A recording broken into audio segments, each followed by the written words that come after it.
Political power and the justification for government authority in modern societies. Governments exercise vast powers over all aspects of life, from taxation and regulation to military intervention, surveillance, and controlling the flow of information.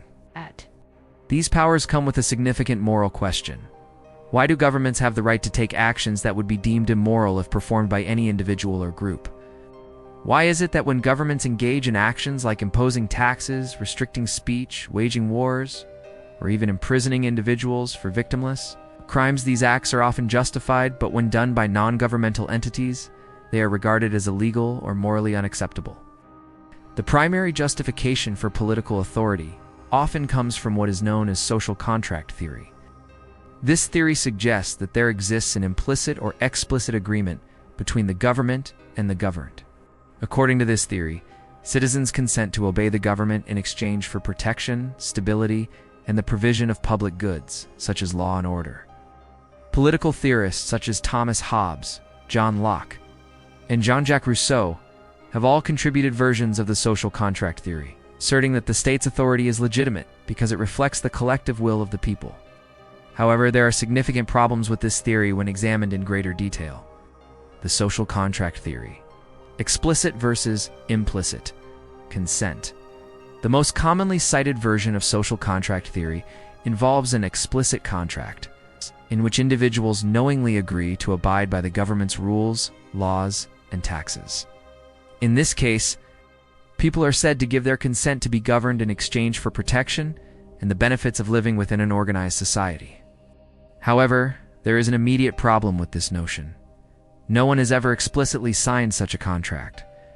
We, as individuals, have not been presented with a formal document requesting our consent to be governed or to submit to the state's authority. Most modern states have not been founded on the basis of mutual agreement between the governed and the governors.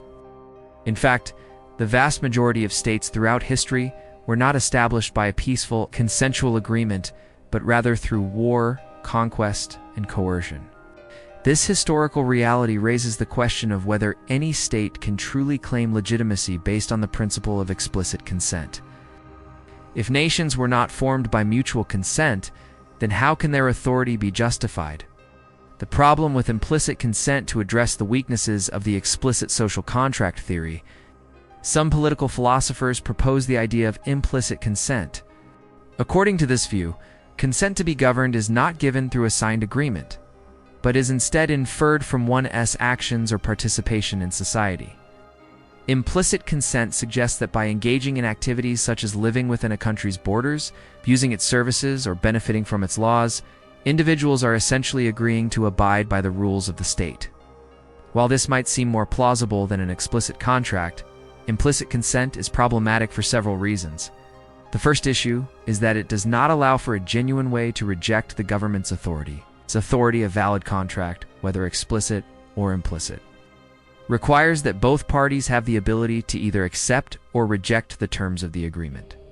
In the relationship between the citizen and the state, however, there is no meaningful way for individuals to opt out of the contract. If a citizen objects to the laws or policies of the state, their objection is irrelevant. The government will still enforce the same laws, impose the same taxes, and regulate their behavior in the same way. Thus, the failure to object, the acceptance of government services, and even participation in political processes cannot be construed as agreement. Unlike a typical contract where both parties have the option to reject the terms, the relationship between citizens and the state lacks this essential feature of consent. Consent through presence, a flawed alternative. To further clarify the idea of implicit consent, some philosophers introduce the concept of consent through presence. This argument posits that by remaining within a state's territory, individuals implicitly agree to obey its laws and policies. In other words, the fact that individuals continue to live within a country's borders signifies their agreement to the authority of the state. However, this concept, too, has serious flaws. For one, it implies that individuals are morally obligated to obey the state simply by virtue of being in its territory. This is an unreasonable demand, as it would be akin to saying that a person who lives in a private residence is implicitly agreeing to follow the rules of that household. even if they never consented to them. Moreover, the idea that a citizen must either obey the government or leave the country creates a dilemma. It assumes that individuals must give up their homes, jobs, and family ties to reject the government's authority, which seems an extreme and unjust solution. In this scenario, consent through presence is not a valid justification for political authority. It unfairly demands that individuals give up their livelihoods and personal ties to express dissent. Thus, the requirement that people either submit to the state or leave is neither practical nor fair. The flaws in majority rule as justification. Some advocates of government authority argue that the legitimacy of the state is derived from majority rule. The premise here is that if the majority of individuals in a society agree to the formation of a government or the enforcement of particular laws, their consent is enough to justify the government's authority. This is often referred to as democracy, where the will of the majority is seen as the foundation of political legitimacy. However, the idea that the will of the majority can justify coercive power over dissenters is problematic. Majority rule does not provide a moral basis for overriding the rights of minorities. Example, if 4 people in a group of 5 decide that the 5th person should pay the entire dinner bill, the majority cannot morally obligate the dissenting individual to comply. Similarly, in a larger society, the majority cannot strip minority groups of their rights or justify actions such as sending them to concentration camps simply because the majority agrees on such a course of action. Thus, majority rule fails to provide a satisfactory moral basis for the legitimacy of government power. While the majority's agreement might be used as a tool to choose leaders or pass laws, it does not justify imposing force upon those who disagree with the government's policies. Conclusion to Part 1. Social contract theories, whether explicit or implicit, fail to provide a convincing justification for the legitimacy of political authority. The historical reality is that most governments were not founded on the principles of mutual consent, but were formed through force, conquest, and coercion. Moreover, theories such as implicit consent and consent through presence fail to offer a practical and fair means of rejecting government authority. The assumption that the majority's will can justify political power also falls short, as it disregards the rights and autonomy of minorities. In the next part of this video, we will explore how cognitive biases and psychological mechanisms lead people to believe in the legitimacy of political authority. Despite the flaws in these justifications, we will delve into the ways in which the human mind is predisposed to accept authority and how these biases shape our perceptions of government power. The legitimacy of political authority, examining cognitive biases and philosophical failures. While traditional theories, like the social contract, offer justifications for political authority, they fall short in providing a comprehensive and morally sound argument. These theories often overlook the psychological factors and cognitive biases that shape how people perceive political power and authority. To understand why so many continue to accept the legitimacy of government power despite its flaws, we must turn our attention to the cognitive biases that influence our thinking and the psychological mechanisms that foster obedience. Cognitive biases that lead to the acceptance of political authority. One of the most powerful cognitive biases that support political authority is the status quo bias. This bias refers to the human tendency to prefer things as they are, rather than embracing change, even when the current situation may not be optimal. In the context of political authority, the status quo bias helps explain why people are so reluctant to question the legitimacy of existing governments. Since we are born into societies where political authority is an established norm, we naturally accept it as a fact of life, simply because it has always been that way. The status quo bias leads people to view the government's power as justified and normal, rather than a system that may require critical examination. This bias can make it extremely difficult for individuals to imagine a world without government or a different system of political organization. The deeper the attachment to the current system, the more resistant people are to any alternative ideas.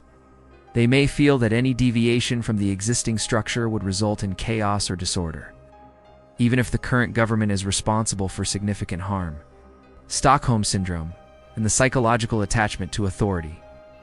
Another powerful psychological mechanism that explains why people accept political authority, even when it may be oppressive, is the phenomenon of Stockholm Syndrome. This term originated from a bank robbery in Stockholm in 1973, during which hostages developed an emotional bond with their captor to the point that they later defended him. Stockholm Syndrome describes a psychological condition where individuals in stressful or abusive situations develop positive feelings toward their captors or abusers. When applied to the relationship between citizens and their governments, the parallels are striking. Governments often exercise coercive power over their citizens, requiring obedience and imposing punishments for non-compliance. Over time, citizens may begin to identify with their government, adopting its perspectives and justifying its actions. They may develop a sense of loyalty or patriotism toward the very institutions that strain their freedoms and dictate their lives. This attachment to authority, like Stockholm Syndrome, often leads people to deny or minimize the negative actions of the state. Citizens may rationalize government behavior by focusing on the perceived benefits or dismissing harmful actions as necessary for the greater good. For example, when governments engage in wars that result in civilian casualties, citizens may justify such actions by appealing to national security or the supposed moral righteousness of the cause, ignoring the harm that is caused in the process. The influence of cognitive dissonance, another psychological mechanism that plays a crucial role in maintaining belief in political authority, is cognitive dissonance. Cognitive dissonance occurs when a person experiences discomfort because their beliefs, values, or behaviors are in conflict with one another. In the context of political authority, this discomfort arises when individuals recognize that their government is engaged in immoral actions, but they still believe they should obey it. For instance, people may feel uneasy about paying taxes that fund military interventions or surveillance programs, especially when they know these actions result in the suffering of innocent people. To resolve this cognitive dissonance, individuals may justify their obedience by convincing themselves that the government's actions are morally justified, or that they are simply fulfilling their duty as citizens. This mental gymnastics allows them to avoid the emotional discomfort that comes with the recognition of the state's wrongdoing. Cognitive dissonance also explains why individuals who believe in the moral authority of the state may continue to obey it, even when it conflicts with their personal values. The psychological pressure to maintain consistency between beliefs and actions often leads individuals to suppress their doubts or cognitive dissonance, reinforcing their obedience. This explains why people tend to accept political authority without critically questioning it, denying or rationalizing the inconsistencies between their beliefs and the actions of the state becomes a way to avoid the discomfort of dissonance. The appeal of consequentialist justifications when confronted with the moral flaws of political authority. Some people may turn to consequentialist arguments to justify the system. Consequentialism asserts that the morality of an action is determined by its outcomes. Proponents of political authority often argue that governments are justified because they produce positive outcomes: law and order, economic stability, protection from external threats, and so on. However, this line of thinking is deeply flawed. Consequentialism requires a subjective interpretation of what constitutes a good outcome, and there are no clear or universally accepted criteria for measuring the benefits and harms caused by government actions. Moreover, historical examples demonstrate that governments often operate in ways that harm society more than they help. Take, for example, totalitarian regimes such as Nazi Germany, Soviet Russia under Stalin, or Maoist China. In these cases, the government's supposed benefits, order, stability, and economic development were overshadowed by the immense suffering and loss of life caused by their oppressive policies. Even when a government provides some benefits, the moral justification for its authority remains questionable. The benefits provided by the government do not necessarily justify the harm it causes, nor do they explain why individuals should be forced to obey laws that they find morally objectionable. Just because a government provides certain goods does not mean that it has a special moral status that allows it to impose coercion on individuals. The problem with majority rule as a justification for authority, one of the most widely accepted arguments for government authority, is that it is based on majority rule. This argument suggests that if a majority of people in a society agree on the formation of a government or the implementation of specific laws, then their consent is enough to legitimize the government's authority.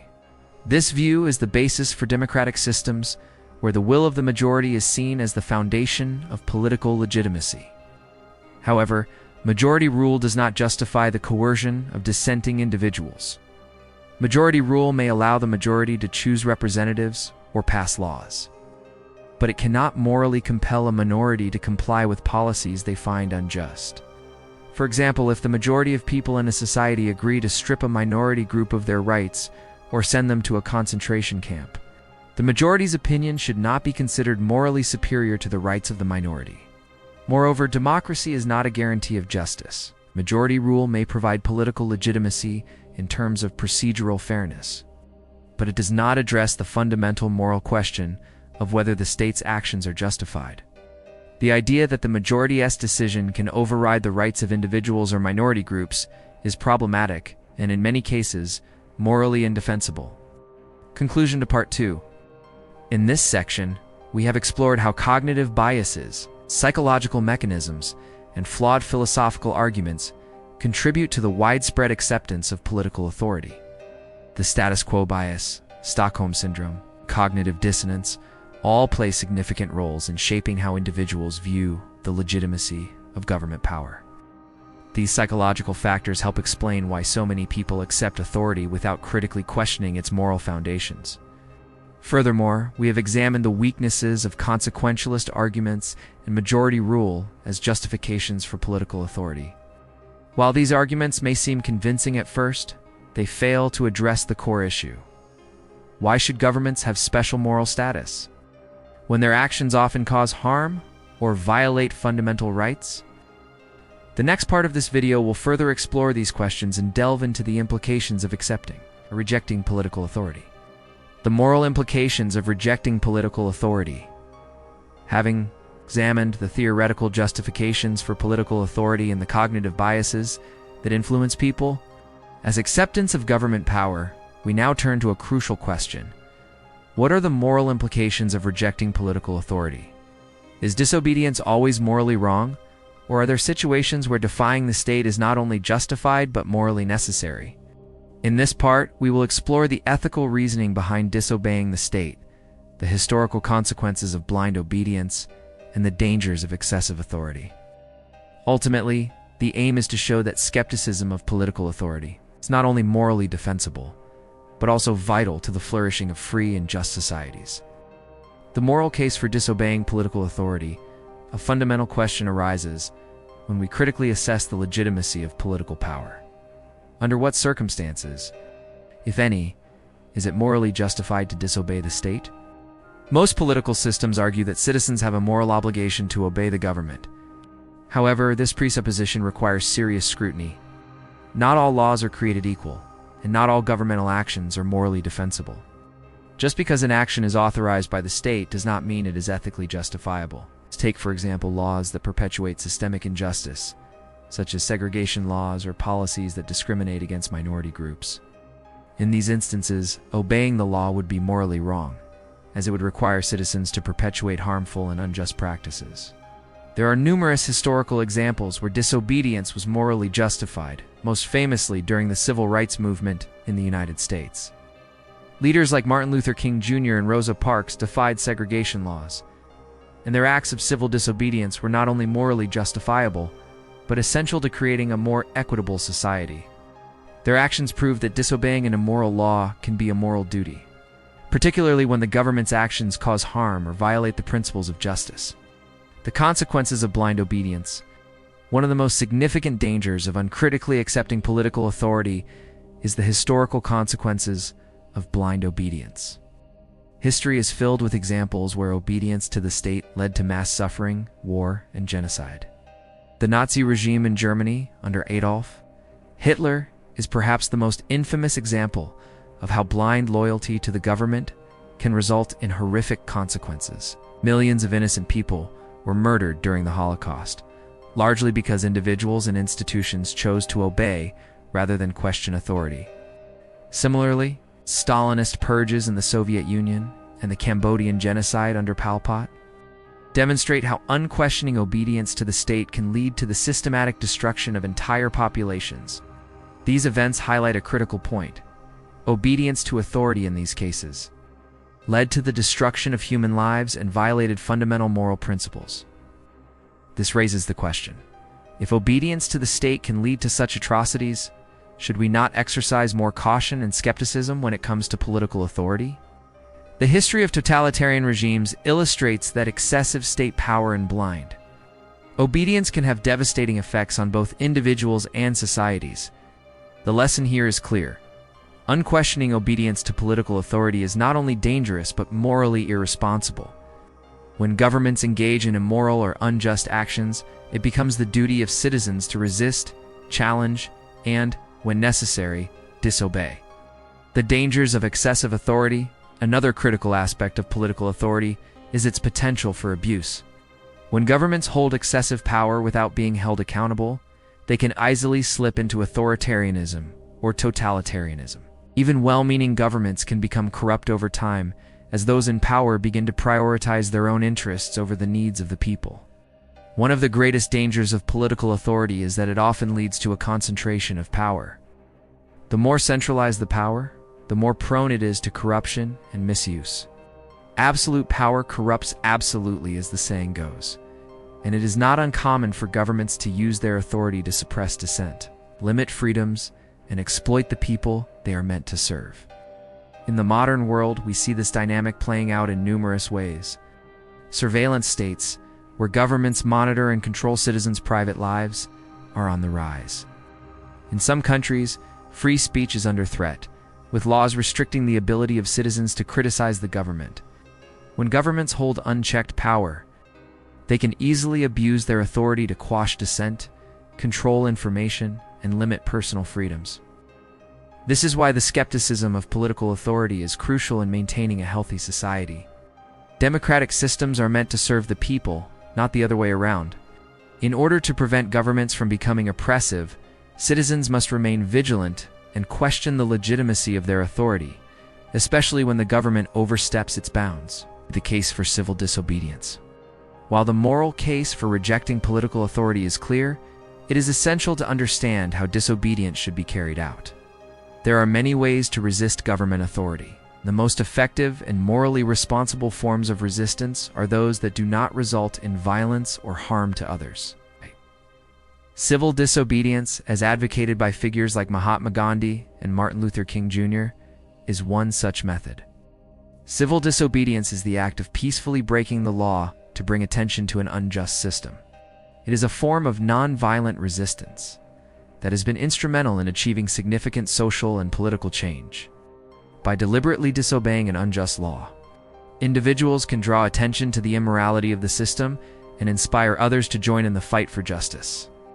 This approach emphasizes nonviolence and respect for the dignity of all people, even those in positions of power. Civil disobedience does not seek to overthrow the government through violence, but rather seeks to challenge the government to reflect on its actions and correct its wrongs. One of the most famous examples of civil disobedience in recent history is the civil rights movement in the United States. Figures like Rosa Parks, who refused to give up her seat on a segregated bus, and Martin Luther King Jr., who organized peaceful protests against racial injustice, used civil disobedience to expose the flaws in the American legal system and demand equal rights for African Americans. These acts of resistance were pivotal in achieving the eventual end of segregation and the promotion of civil rights for all. The moral obligation to resist oppressive governments. There are times when individuals must recognize that their moral duty is to resist the state, especially when that state is engaging in oppressive, unjust, or harmful actions. Governments that violate fundamental human rights, engage in unjust wars, or perpetuate inequality cannot claim moral legitimacy simply because they hold political power. It is the responsibility of individuals to challenge such systems and push for a more just society. The moral obligation to resist oppressive authority is particularly strong when the government engages in actions that undermine human dignity, such as the suppression of free speech, religious persecution, or violations of privacy.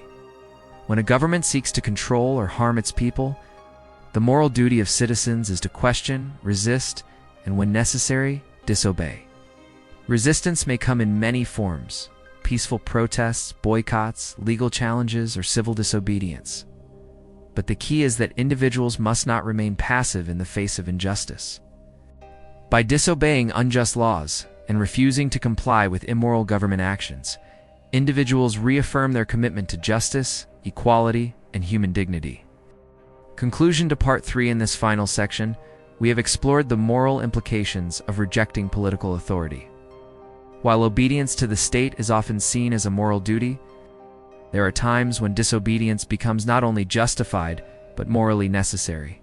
Historical examples, such as the civil rights movement and the fight against totalitarian regimes, demonstrate that blind obedience can lead to grave injustices, while resistance can bring about meaningful social change. The case for skepticism toward political authority is compelling, as history has shown the dangers of excessive power and unchallenged authority. Citizens must remain vigilant and aware of the potential for abuse and oppression, and they must be willing to resist when the government oversteps its moral bounds.